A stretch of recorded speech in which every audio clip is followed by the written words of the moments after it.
The knock came after winter had already taken everything else. When I opened the door, the man outside didn't ask my name, he whispered my daughter's, as if afraid the cold might still hear. I stayed in the house because leaving felt like another kind of loss. The walls still held the quiet of long evenings, the scent of pine cleaner, and the small, unspoken spaces where my daughter used to sit. Winter had passed, but it lingered in the floorboards and in me. I thought the worst had already happened until a stranger arrived carrying a name no one else spoke anymore. The snow had finally pulled back from the porch, leaving the boards dark and damp, like they'd been holding their breath. I stood there for a moment before stepping outside, listening to the quiet. Not the peaceful kind. The kind that stays after something leaves. Winter was over, they said, but the cold hadn't gotten the message. Inside, the house felt larger than it used to, or maybe emptier. I moved slowly, my hand brushing the door frames as I passed. The way you touch walls in the dark just to know you're still inside something. The wood was cool under my fingers, familiar, steady. Each frame marked a room where something used to happen. The kettle sat cold on the stove. I didn't turn it on. Neighbors had started waving again, asking gentle questions that weren't really questions. Any plans? Thinking of selling now that the roads are clear? I nodded when they spoke, smiled when it seemed expected. But I stayed. I didn't know where else grief could go if I let it loose. Outside this house, it felt like it might wander. Here, it knew the corners, the creaks, the way the floor near the window dipped just slightly, like it remembered weight. The house felt like a witness, silent, patient, heavy with things it hadn't told yet. That morning was ordinary in a way I hadn't trusted for months. Pale light slid through the curtains. Somewhere, ice slid from the roof and shattered softly against the ground. No wind, no birds, just that in-between hour where the day hasn't decided what it will be. I was standing near the hallway mirror when the knock came. Not loud, not rushed, just firm enough to say someone meant it. My body reacted before my mind did. A tightness in my chest, a pause that stretched too long. The house seemed to lean in, the way it does when something important happens and no one speaks. I didn't move right away. In winter, knocks are different. They come with urgency, with cold pressing at the door. This one didn't. That's what unsettled me. It sounded patient, like it had been waiting for the snow to leave too. I walked toward the door, each step measured. The floor creaked once beneath my foot, low and familiar, like a warning or a greeting, I couldn't tell which. I rested my hand on the knob. For a moment, I thought of not opening it, of letting the sound fade into memory the way so many other things had. But something in me, something quieter than fear, knew this knock wasn't asking permission. When I opened the door, cold air slid in around my ankles. The man on the porch didn't look up right away. He held his hat in both hands, turning it slowly, like he needed something to do with them. His coat was worn at the cuffs. Snowmelt darkened the fabric near his boots. He lifted his eyes then, and before I could say a word, before I could ask who he was or why he'd come, he spoke. He said my daughter's name. Not loudly, not carelessly. He said it the way you say something you're not sure still exists. The house went quiet behind me. Even the cold seemed to stop. I stood there, the door open, winter finally gone from the ground and somehow standing right in front of me again. The porch boards were still damp from the melting snow. They darkened under his boots, marking where he stood and didn't move. The air between us felt thin, stretched too tight, like it might tear if either of us spoke too fast. He held his hat in both hands, not nervously, just carefully, as if it belonged to someone else. His eyes stayed lowered, fixed on a narrow crack in the wood near my feet. I wondered if he saw the faint outline where salt had eaten away at the grain during winter. Most people didn't notice those things. People who came with reasons usually didn't look down. He didn't say hello, didn't ask how I was. He took a breath first, slow, measured. Then he said my daughter's name. Not the way neighbors did, softened by sympathy, not the way officials had, flat and careful, already looking past me. He said it like he was stepping onto thin ice, testing whether it would hold. The sound of it caught in my chest. For a moment, I thought I might not breathe again. The name hung there between us, fragile and exposed, like it didn't belong outside the house. I hadn't heard it spoken aloud in months. The wind shifted slightly, pushing cold air against my ankles. Somewhere behind me, the floor inside the house creaked just once, as if it had reacted before I could. I didn't answer him right away. I watched his hands instead. The way his fingers tightened around the brim, the way his knuckles had gone pale. He wasn't rehearsed. That much was clear. Whatever he'd come to say, it hadn't been practiced. He stopped, swallowed. He didn't look up. I didn't know how else to start. He said quietly. His voice wasn't shaky. It wasn't confident either. It sounded like someone who had already decided this moment would hurt, no matter how gently he handled it. I stepped back without realizing I'd moved, the door opening wider behind me. Cold air slid into the hallway, brushing the baseboards, touching places that hadn't felt winter in days. How do you know that name? I asked. The words came out steady. Too steady. They didn't sound like mine. He lifted his eyes, then not fully, just enough to meet the space near my shoulder. It felt deliberate, respectful, like he wasn't sure he'd earned the right to look at my face. She said it. He replied. That was all. No explanation. No defense. The quiet pressed in harder after that. I became aware of everything at once: the distant drip of melting ice from the eaves, the faint ticking of the clock inside, the way my fingers had curled into the edge of the door. She said it. I repeated, slower this time.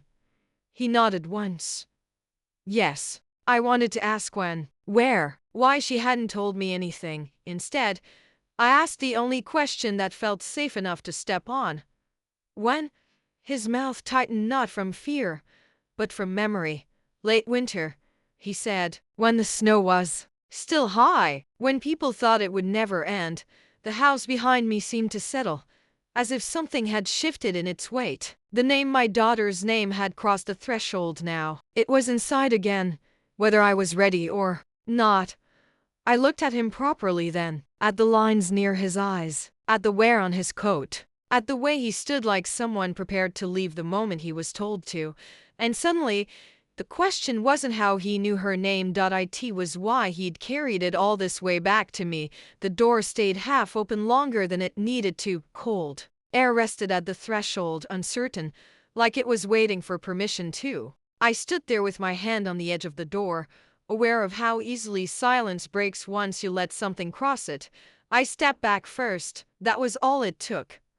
The house creaked as he entered, not loudly, not in protest, but the way old places do when they recognize weight that doesn't belong to habit. The sound traveled up the hallway and settled near the stairs, soft and deliberate. It felt like the house had taken note. He removed his boots without being asked, set them neatly by the door. That small gesture did more than words could have. Strangers usually waited to be told. Family didn't. My throat tightened at the thought, and I turned away before it could show. The light in the hallway was thin, filtered through curtains that hadn't been opened fully since winter. Dust floated in it, slow and unbothered. He looked around, not searching, not curious, but noticing. The hallway first, then the staircase. His eyes lingered on the framed photo by the window, the one everyone else walked past without seeing anymore. My daughter stood in that picture, younger than I remembered her now, hair caught mid-laugh, hand lifted as if she just turned towards someone calling her name. He didn't touch the frame, just nodded once, almost to himself. I felt something shift inside me then, a small, unsettled thing. People didn't notice that photo unless they'd been told where to look, unless they'd stood in this house long enough for the quiet to show them what mattered. Would you like to sit? I asked. The words came out polite, careful, like they belonged to a different woman.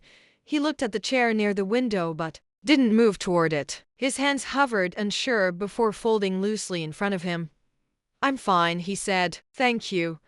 I didn't sit either. Standing felt safer. Standing meant I could leave the moment the weight of his presence became too much. Chairs invite settling, and I wasn't ready for anything that felt permanent. The house made its usual sounds around us, the faint tick of the clock, the low hum of pipes waking up, a distant drip where snowmelt still found its way inside. None of it felt ordinary anymore. It all felt observed. He took a slow breath. I didn't mean to intrude, he said. I didn't know how else to do this. I nodded, though I wasn't sure what this was yet. His gaze drifted again to the corner of the living room where sunlight hit the floor in the afternoon, to the hallway where a shadow always lingered no matter the hour. He knew the shape of the house, not from memory exactly, but from time spent listening. My hands curled at my sides. What did she show you? I asked quietly. He looked at me then, really looked this time. His eyes carried something heavy, but not guilt, more like responsibility, like he'd been holding onto something that didn't belong to him. She showed me where the house stayed warm, he said after a pause, even when everything else felt cold. The words landed softly, but they landed. I swallowed, because that wasn't something you learned in passing. That was something you learned by being let in. The house creaked again, deeper this time, as if shifting its weight around us, and suddenly I understood why I hadn't asked him to leave, because whatever my daughter had given him, she'd meant for it to come back home. The light outside had shifted by the time he began. Not darker, just thinner, like the day was folding itself away. He stood near the window, hands resting loosely at his sides, looking out at the field beyond the trees. The old field. Snow still lingered there in patches, stubborn and gray, as if winter had left something unfinished. It was the last bad night, he said quietly. The one nobody expected. I stayed where I was, near the doorway, close enough to hear him breathe. He talked about the snow first. How it came down heavier than the forecast said it would. Big flakes that erased the road faster than headlights could find it again. He said the world shrank that night, down to the sound of the engine, the scrape of wind, the sense that moving forward wasn't an option anymore. My truck stalled. Near the field, he said, right where the fence bends. I knew the spot. Everyone did. It was where cars slowed without knowing why. He said he'd tried the phone. No signal. Tried waiting it out. The cold got louder instead. The kind that makes decisions for you. She came out of nowhere, he said. Not dramatic. Just factual. She had a candle. That was when my chest tightened. I remembered the candle, the one I'd found burned low the next morning. Wax spilled unevenly like it had been moved too quickly. I remembered noticing the door wasn't locked. Remembered thinking I must have forgotten. I hadn't. He said she knocked on his window gently, not to scare him, just enough to be noticed. She asked if he was all right, asked if he was alone, asked if he could walk. She didn't rush, he said, like she knew rushing would make things worse.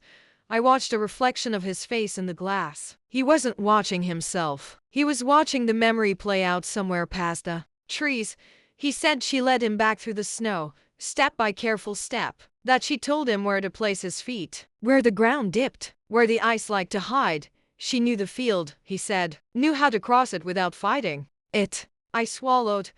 I remembered her boots by the door that night, damp, muddy at the edges. I remembered thinking she'd just stepped outside for air.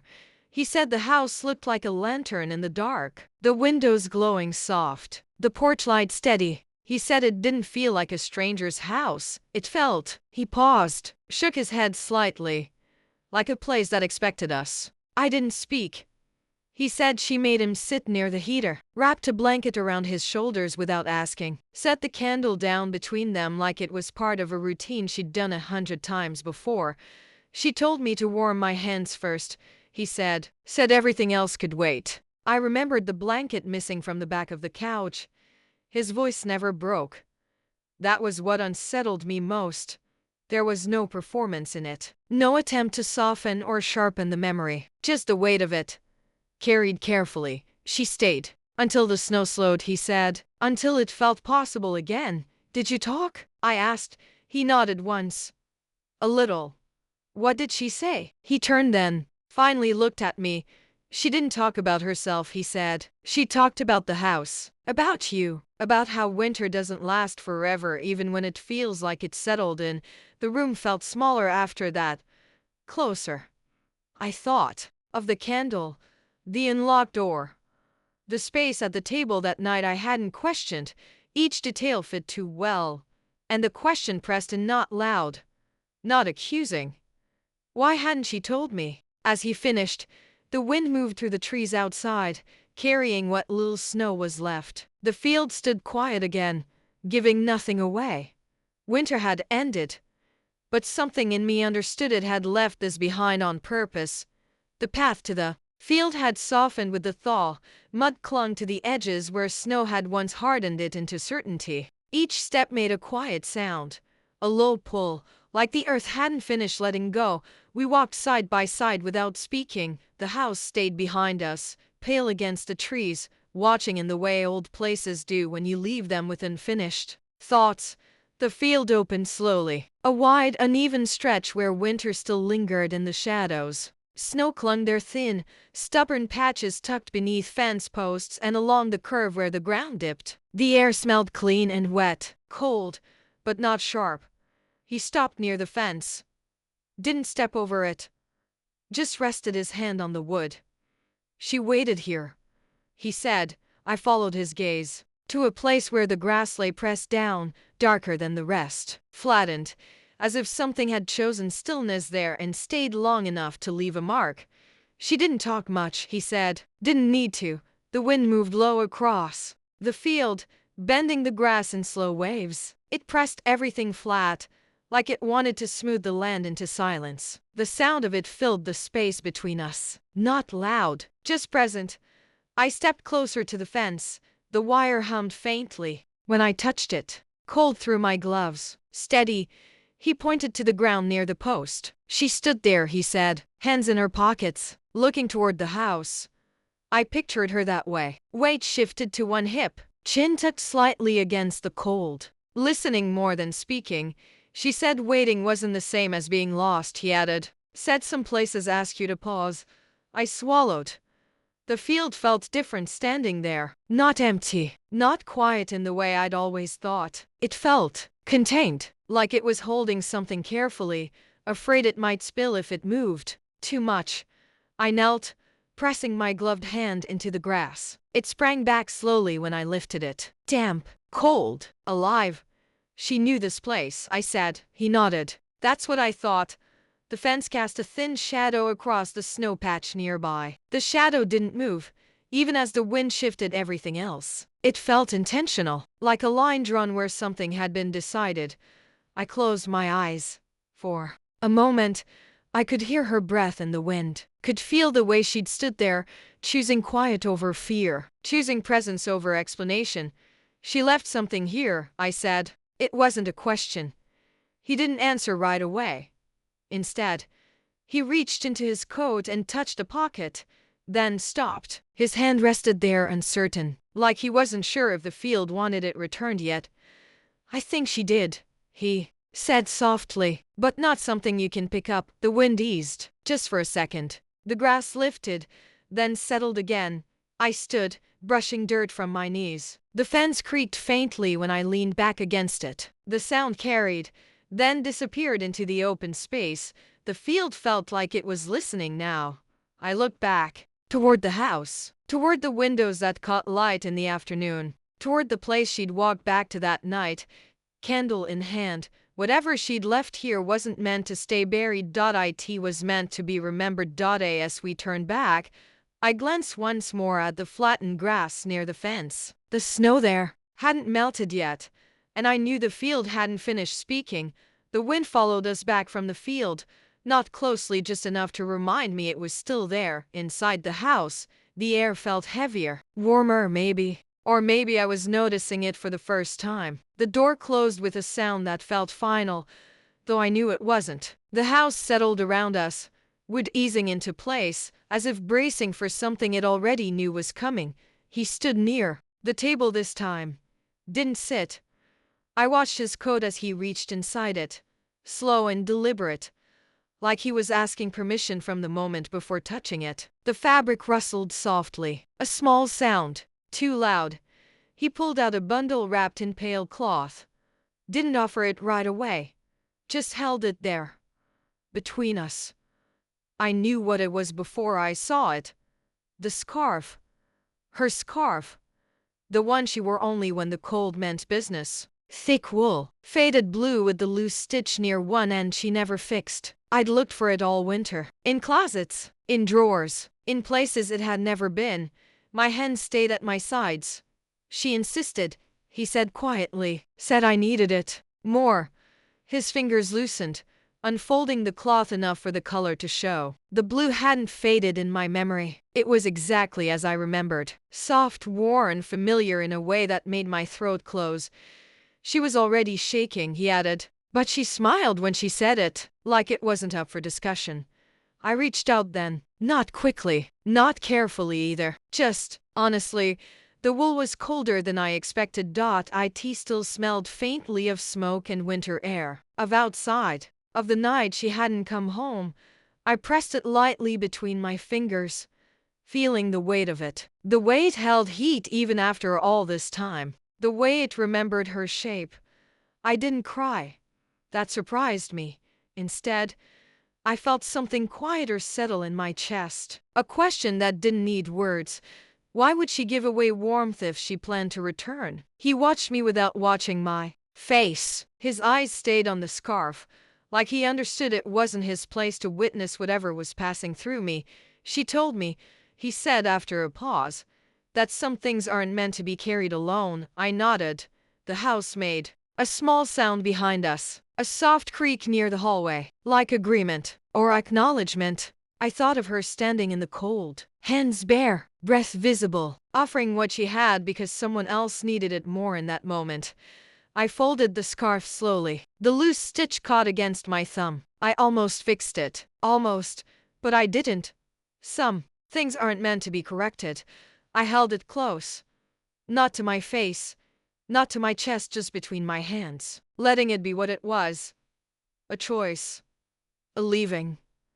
A kindness given without keeping track of the cost.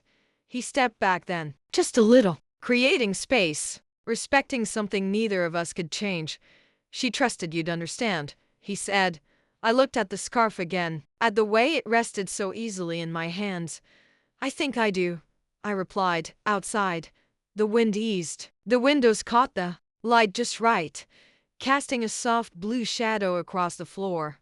And for the first time since winter began, I felt the shape of what she'd been preparing me for.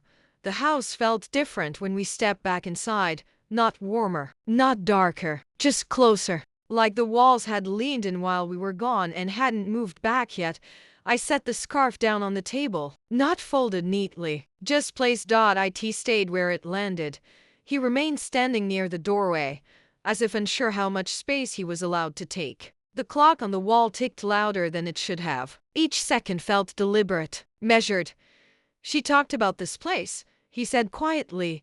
I didn't look at him. I traced a thin crack in the table with my finger, following it until it disappeared beneath the edge.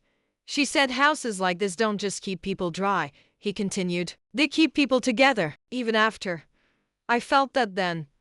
The way the floor beneath us held its shape, the way the ceiling never complained. Even under heavy snow, she said you'd stay, he added, that you'd know when to listen. I closed my eyes for a moment. Winter had made me careful. Tight. I'd learned how to move through rooms without disturbing the air. How to hold my breath through memories. I thought that was strength, but something in his voice pressed gently against that belief. She wasn't afraid, he said. The words settled slowly. Not like a revelation, like a truth that had been waiting for the right quiet to enter. She asked me to tell you that, he went on. Not right away. Just when it felt like you might hear it. My hand still on the table. Afraid. I'd wrapped that word around her absence like it explained everything. Like it justified the nights I couldn't sleep, the mornings I didn't open the curtains. I turned to face him then. He didn't look triumphant, didn't look relieved. He looked careful, like someone delivering something fragile that didn't belong to him. She said, fear makes noise, he said softly, and that night felt quiet to her, heavy but quiet. I remembered the candle, the unlocked door, the steadiness of her boots. By the wall, not panic, not haste. Choice. The house creaked near the stairs, a slow settling sound. like it was adjusting its weight around a truth it recognized. I sat down then. The chair accepted me without complaint. For the first time since winter, I didn't feel like standing guard over my grief. I let it rest where it wanted to. She made me promise, he said, that if you ever doubted, I'd tell you she wasn't afraid to go where she went. The words didn't break me. They softened me. That surprised me most. I'd been braced for something harsher, something sharp enough to explain the ache. But this felt like being allowed to lower my shoulders after holding them up too long. I nodded once. Thank you, I said. It felt small, but true. Outside, a branch brushed lightly against the window. The sound was familiar, ordinary, the kind of noise that reminds you life keeps happening, even when you're still. He stepped back, giving the room back to me. The house breathed out, and in that quiet, I wondered had I been mistaking silence for fear all along. The door closed softly behind him, not with finality, just with care. I stood there for a moment, my hand still near the handle, listening to the space he left behind. The house didn't rush to fill it. It let the quiet settle first, the way it always had. Light moved across the floor slowly, catching dust I hadn't noticed before. The clock kept time without asking if I was ready for it. Somewhere in the walls, pipes shifted, adjusting to the afternoon. I didn't sit down. I walked, room to room, the way you do when sleep won't come, and staying still feels heavier than moving. In the kitchen, one drawer sat open just enough to be intentional, not forgotten, chosen. Inside, the spoon she used for tea rested at an angle, like it had been set down mid-thought. I hadn't opened that drawer all winter. I told myself it didn't matter. It did. In the living room, a chair stood pulled back from the table, slightly, not enough to be careless, enough to suggest someone had stood up and meant to return. My fingers brushed the edge of it. The wood felt smooth, warmed by the day. I moved down the hallway. The floor creaked under my step, the same place it always did. The sound didn't startle me anymore. It felt like recognition. Her room came last. I didn't go in right away. The door was already open. It always was. The light inside was soft, filtered through curtains she never fully closed. The bed was made, but not tightly, the way she liked it. A book rested face down on the nightstand, a ribbon marking a place she hadn't finished. I touched the spine gently. Didn't open it. The house didn't feel empty anymore. That realization came quietly, not as a thought, but as a shift, like realizing a room has been full the whole time you just hadn't been listening. I understood then why I stayed.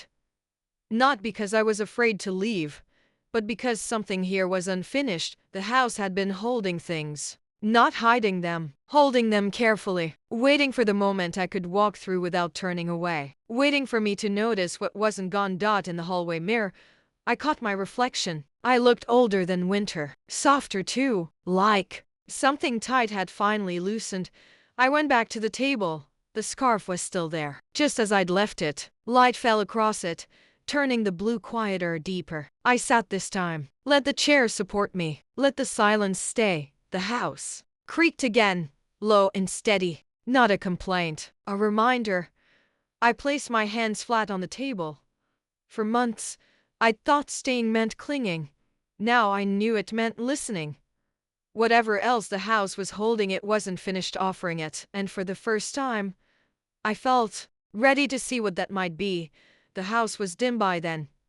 Late afternoon light pressed softly against the windows, unsure if it wanted to stay. Shadows stretched where they always did along the baseboards, beneath the table, in the corners I pretended not to see. I stood near the sink, staring at my reflection in the darkened glass. It didn't look back the way I expected. It looked tired, thoughtful, like someone who had been holding questions too long. That winter night came back to me without warning. Not all at once. In pieces, the sound of the wind against the siding, the candle flame flickering but not going out, the way I'd asked only one question that night, "Are you cold?" and accepted her nod as an answer to everything else. I hadn't asked where she was going, hadn't asked who she'd spoken to, hadn't asked what weighed on her shoulders that made her stand a little straighter than usual. Grief had taught me caution. Silence felt safer than curiosity. Assumptions felt kinder than truth. I moved to the table and sat. The chair didn't creak this time. It held me easily, like it had been waiting. I thought about how she'd lived inside this house, quietly, fully, choosing kindness in moments no one else saw, offering warmth without needing credit, leaving pieces of herself behind like markers, trusting someone would find them when it mattered. I hadn't known all of her. That realization didn't sting the way I expected. It settled. The stranger hadn't come with answers. He hadn't named causes or outcomes. He hadn't tried to frame her absence into something neat. He'd simply shown me a side of her that didn't need permission to exist, perspective that was heavier than certainty.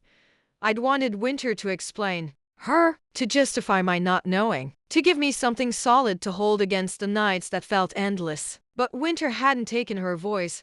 I had. Be why not asking. Be why not listening when silence asked me to lean closer. The clock ticked steadily. Outside, a car passed on the road, slow, unremarkable, real. Life continuing without ceremony. I closed my eyes.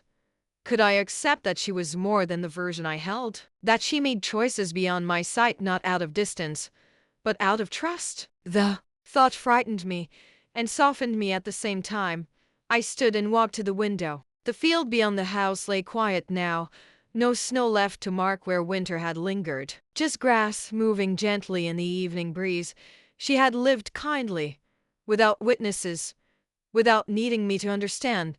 That didn't mean I'd failed. Her it meant she trusted the world enough to meet it as it was. I rested my hand against the glass. It was cool, but not cold. Acceptance didn't arrive loudly. It didn't announce itself. It arrived like this, a quiet understanding, asking not to be resisted. And as the light finally slipped away, I realized the question wasn't whether I could accept it, but whether I was ready to live with what it revealed. The house was dim by then.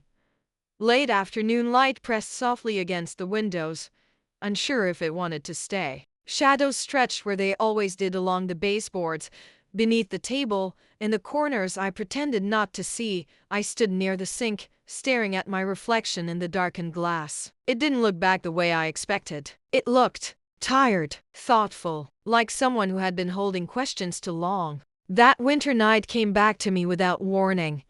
Not all at once. In pieces, the sound of the wind against the siding, the candle flame flickering but not going out, the way I'd asked only one question that night, "Are you cold?" and accepted her nod as an answer to everything else. I hadn't asked where she was going, hadn't asked who she'd spoken to, hadn't asked what weighed on her shoulders that made her stand a little straighter than usual. Grief had taught me caution. Silence felt safer than curiosity. Assumptions felt kinder than truth. I moved to the table and sat. The chair didn't creak this time. It held me easily, like it had been waiting. I thought about how she'd lived inside this house, quietly, fully, choosing kindness in moments no one else saw, offering warmth without needing credit, leaving pieces of herself behind like markers, trusting someone would find them when it mattered. I hadn't known all of her. That realization didn't sting the way I expected. It settled. The stranger hadn't come with answers. He hadn't named causes or outcomes. He hadn't tried to frame her absence into something neat. He'd simply shown me a side of her that didn't need permission to exist, perspective that was heavier than certainty. I'd wanted Winter to explain, her, to justify my not knowing, to give me something solid to hold against the nights that felt endless. But Winter hadn't taken her voice. I had. Be why not asking. Be why not listening when silence asked me to lean closer. The clock ticked steadily. Outside, a car passed on the road, slow, unremarkable, real. Life continuing without ceremony. I closed my eyes. Could I accept that she was more than the version I held? That she made choices beyond my sight, not out of distance, but out of trust? The thought frightened me and softened me at the same time.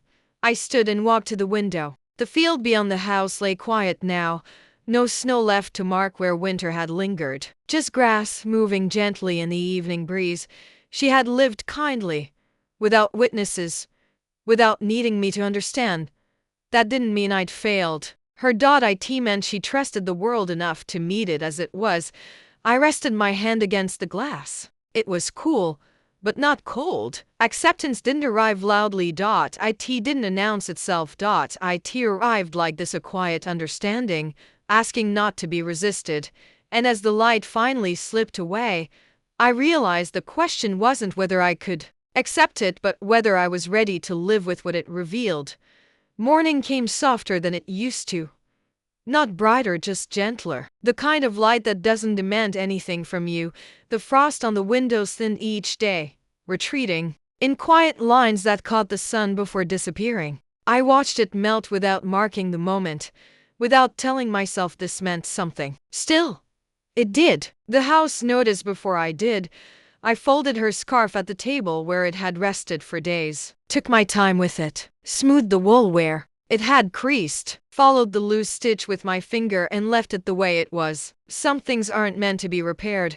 I placed it on the back of the chair near the window, where the sun reached first, where warmth arrived without asking. Each morning after that, I paused there, not to remember, just to notice. The blue softened under the light. The fabric seemed to breathe. It felt less like an object and more like a presence that didn't need explanation.